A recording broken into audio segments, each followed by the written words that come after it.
Indian polity के questions हैं। Question first है, भारतीय संविधान के किस भाग को उसकी आत्मा की व्याख्या प्रदान की गई है? ए. प्रस्तावना, बी. मौलिक अधिकार, सी. राज्य के नीति निर्देशक तत्व, डी. संविधान के सभी अनुच्छेद। तो क्वेश्चन है कि भारतीय संविधान के किस भाग को उसकी आत्मा की व्याख्या प्रदान की गई है? तो आंसर होगा प्रस्तावना, यानी आंसर ए सही है कि भारतीय संविधान के प्रस्तावना को उसकी आत्मा की व्याख्या प्रदान की गई है। Answer A is right.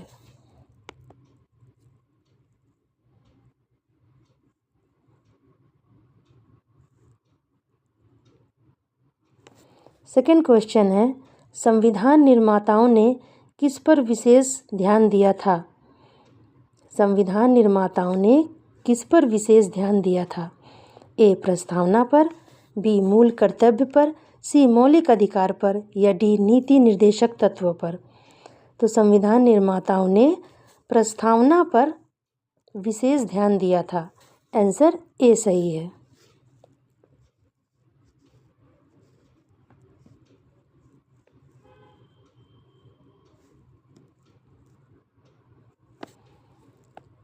Question number third है, भारत में जनप्रिय संप्रभुता है क्योंकि भारत के संविधान की प्रस्तावना शुरू होती है इन शब्दों से, यानी किन शब्दों से?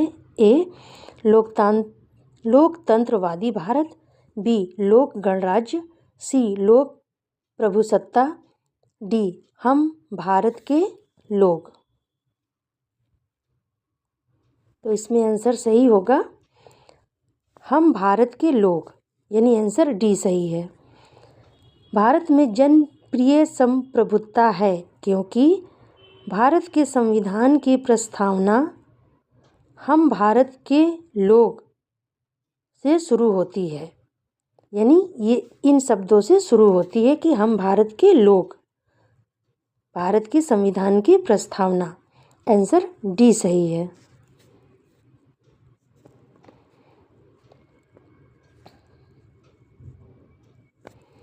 क्वेश्चन नंबर फोर्थ है, भारत को गणतंत्र क्यों कहा जाता है? ए. इसकी विधानमंडलों की अधिकतम संख्या जनता द्वारा प्रत्यक्ष चुनी जाती है, बी. यह राज्यों का एक संघ है, सी. यह भारतीय नागरिक मूलभूत अधिकारों का उपयोग करती है, डी. यह राज्य का प्रमुख निर्धारित अवधि के लिए निर्वाचित होता है। तो भारत को गणतंत्र क्यों कहा जाता है? आंसर होगा यहाँ राज्य का प्रमुख निर्धारित अवधि के लिए निर्वाचित होता है, यानी यहाँ राज्य का जो प्रमुख है निर्धारित अवधि के लिए निर्वाचित होता है, यानी आंसर डी सही है। इसलिए भारत को गणतंत्र कहा जाता है कि राज्य का प्रमुख निर्धारित अवधि के लिए निर्वाचित होता है।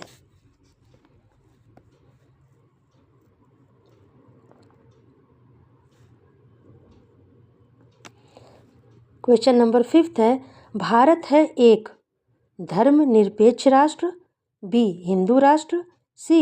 हिंदू मुस्लिम राष्ट्र, या डी. इनमें से कोई नहीं। तो भारत है एक धर्मनिरपेक्ष राष्ट्र, यानी आंसर ए सही है कि भारत है एक धर्मनिरपेक्ष राष्ट्र।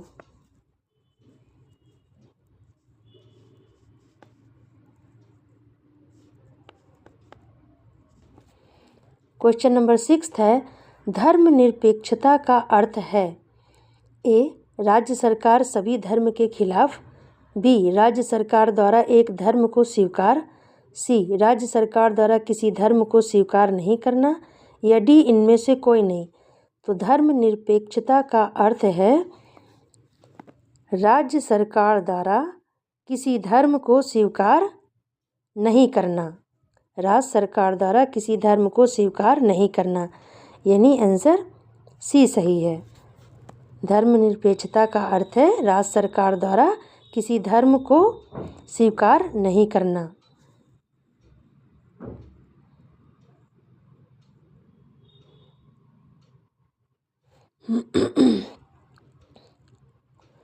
7th क्वेश्चन नंबर है, भारत एक धर्मनिरपेक्ष राज्य है। इसका मतलब है कि भारतीय राज्य, यानी कौन सा आंसर सही है आगे, कि भारतीय राज्य ए धर्म विरोधी नागरिकों का समर्थन करता है, बी बहुसंख्यक समुदाय के धर्म का समर्थन करता है, सी अल्पसंख्यक समुदाय के धर्म का समर्थन करता है, या डी किसी निश्चित धर्म का समर्थन नहीं करता है। तो भारत एक धर्मनिरपेक्ष राज्य है। इसका मतलब है कि भारतीय राज्य किसी निश्चित धर्म का समर्थन नहीं करता है, किसी निश्चित धर्म का समर्थन नहीं करता है, यानी आंसर डी सही है कि भारत एक धर्मनिरपेक्ष राज्य है। इसका मतलब है कि भारतीय राज्य किसी निश्चित धर्म का समर्थन नहीं करता है। Answer D is right.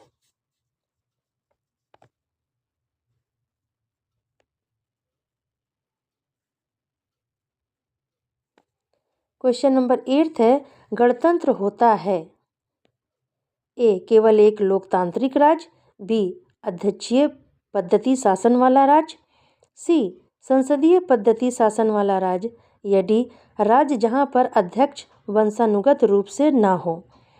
तो गणतंत्र होता है राज्य जहां पर अध्यक्ष वंशानुगत रूप से ना हो, यानी आंसर डी सही है कि गणतंत्र होता है राज्य जहां पर अध्यक्ष वंशानुगत रूप से ना हो।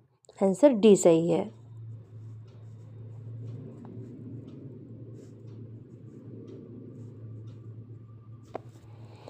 क्वेश्चन नंबर 9 है, निम्नलिखित में से वे दो शब्द कौन हैं जिनका समावेशन 42वें संशोधन द्वारा संविधान की उद्देशिका में किया गया था? कि वे दो शब्द कौन हैं जिनका समावेशन 42वें संशोधन द्वारा संविधान की उद्देशिका में किया गया था?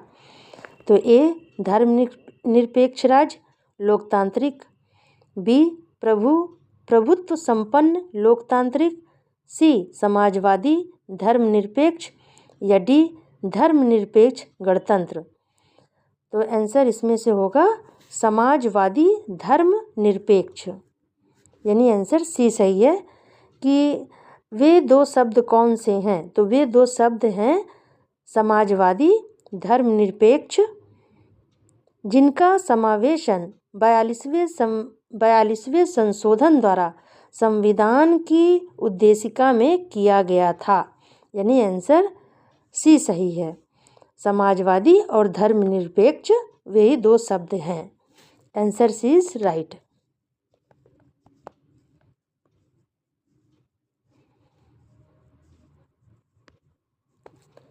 क्वेश्चन नंबर 10 है, भारतीय संविधान की प्रस्तावना में भारत को किस रूप में घोषित किया गया है?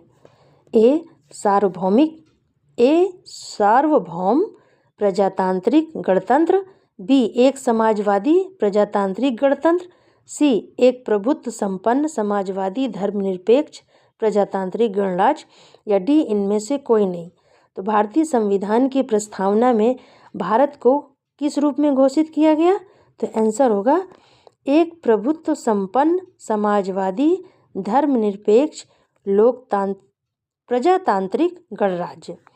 एक प्रभुत्व संपन्न समाजवादी धर्मनिरपेक्ष प्रजातांत्रिक गणराज्य, यानी आंसर सी सही है कि भारतीय संविधान की प्रस्तावना में भारत को एक प्रभुत्व संपन्न समाजवादी धर्मनिरपेक्ष प्रजातांत्रिक गणराज्य के रूप में घोषित किया गया। आंसर सी सही है।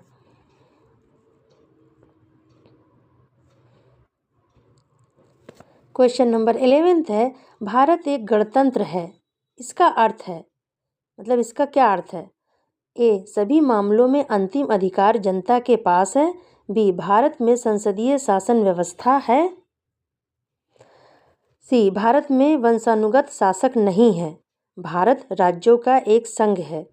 तो भारत एक गणतंत्र है, इसका अर्थ है कि भारत में वंशानुगत शासक नहीं है, भारत में वंशानुगत शासक नहीं है। आंसर सी सही है। इसका ये अर्थ है कि भारत एक गणतंत्र है, इसका ये अर्थ है कि भारत एक गणतंत्र है कि भारत में वंशानुगत शासक नहीं है। आंसर सी सही है।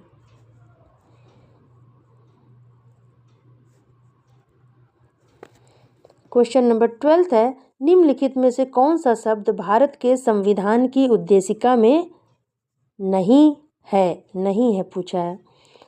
तो ए समाजवादी, बी पंथ निरपेक्ष, सी प्रभुत्व संपन्न, डी लोक कल्याण। तो आंसर होगा लोक कल्याण, यानी आंसर डी सही है। तो क्वेश्चन पूछ रहा है कि निम्नलिखित में से कौन सा शब्द, तो शब्द क्या हो गया, लोक कल्याण, भारत के संविधान की उद्देशिका में नहीं है। तो लोक कल्याण भारत के संविधान की उद्देशिका में नहीं है, यानी answer D is right.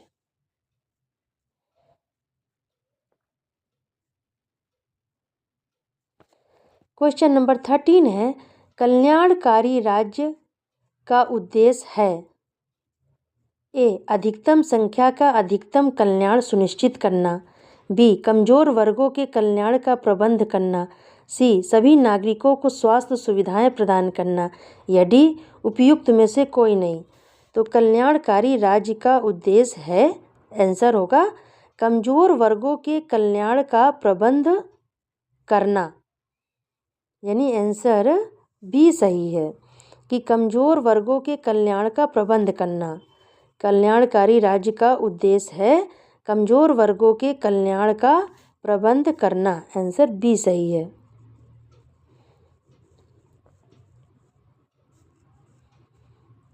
Question number 14 है, भारत को एक गणराज्य मुख्य रूप से माना जाता है क्योंकि ए राज्य अध्यक्ष का चुनाव होता है, बी उसे 15 अगस्त 1947 को स्वतंत्रता मिली थी, सी उसका अपना लिखित संविधान है, डी उसकी सरकार संसदीय प्रणाली के अनुसार है। तो भारत को एक गणराज्य मुख्य रूप से माना जाता है क्योंकि तो आंसर होगा राज्य अध्यक्ष का चुनाव होता है, आंसर ए सही है। भारत को एक गणराज्य मुख्य रूप से माना जाता है क्योंकि राज्य अध्यक्ष का चुनाव होता है, आंसर ए सही है।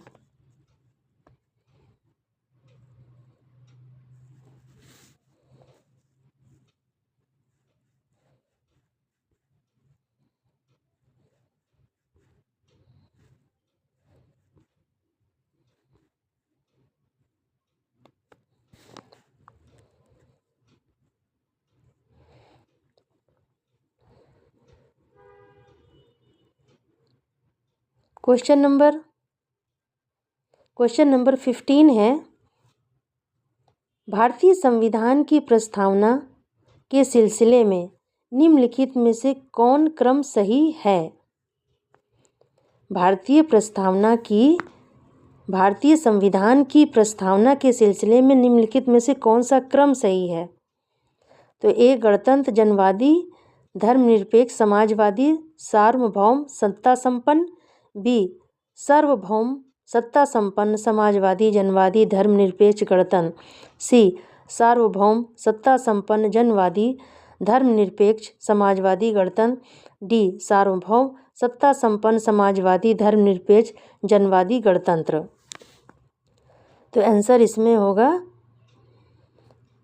सार्वभौम सत्ता संपन्न समाजवादी धर्मनिरपेक्ष जनवादी गणतंत्र, यानी आंसर डी सही है कि भारतीय संविधान की प्रस्तावना के सिलसिले में कौन सा क्रम सही है। तो सार्वभौम सत्ता संपन्न समाजवादी धर्मनिरपेक्ष जनवादी गणतंत्र, ये क्रम सही है, यानी आंसर डी इज राइट। भारतीय संविधान की प्रस्तावना के सिलसिले में आंसर डी सही है।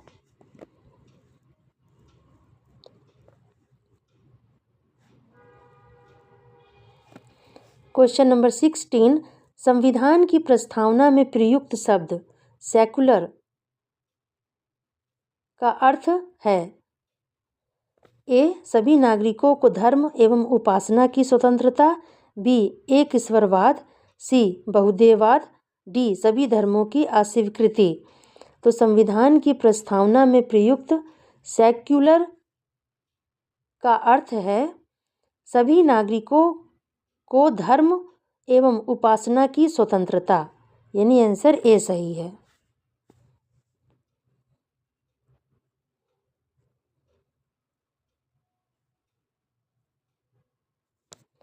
क्वेश्चन नंबर 17, शब्द धर्मनिरपेक्ष भारत के संविधान की प्रस्तावना में जोड़ा गया था। इसके विषय में निम्नलिखित कथनों में से कौन सा सही है? 1, यह वर्ष 1976 में जोड़ा गया था। दूसरा, यह 44वें संविधान संशोधन द्वारा जोड़ा गया था। तीसरा, यह 42वें संविधान संशोधन में जोड़ा गया था।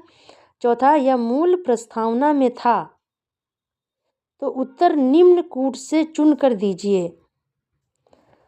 धर्मनिरपेक्ष भारत के संविधान की प्रस्तावना में जोड़ा गया था, इसके विषय में निम्न कथनों में से मतलब कौन सा सही है इसमें से?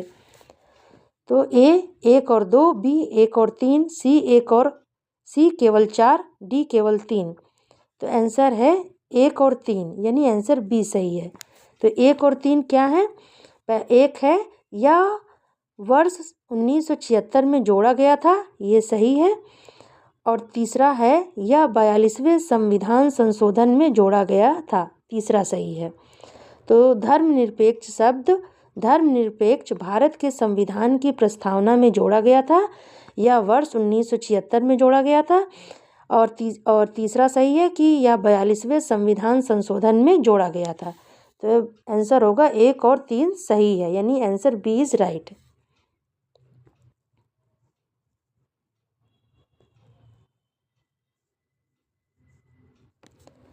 क्वेश्चन नंबर 18 है, भारतीय संविधान की प्रस्तावना में लिखित हम भारत के लोग यानी we the people of India से क्या अर्थ निकलता है? हम भारत के लोग यानी we the people of India से क्या अर्थ निकलता है? भारतीय संविधान की प्रस्तावना में ये लिखित है कि हम भारत के लोग we the people of India से क्या अर्थ निकलता है? तो ए है भारतीय गणराज्य की प्रभुसत्ता जनता में निहित है। बी संविधान का निर्माण भारत की जनता द्वारा हुआ है। सी संविधान निर्माता भारत की जनता का प्रतिनिधित्व करते हैं।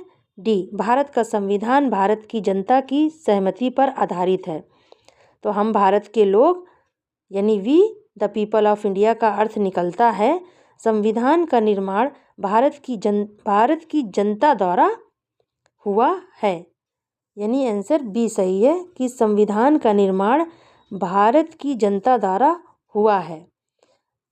हम भारत के लोग का अर्थ है कि संविधान का निर्माण भारत की जनता द्वारा हुआ है, आंसर बी सही है।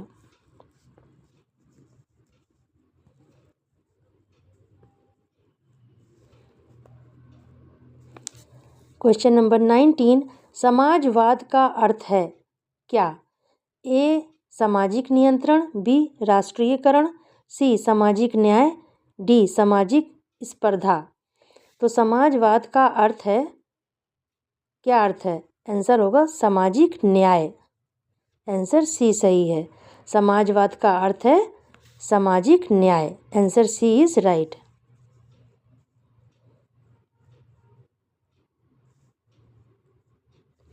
क्वेश्चन नंबर 20 लास्ट है, भारतीय संविधान में समवर्ती सूची किसके संविधान से ली गई है?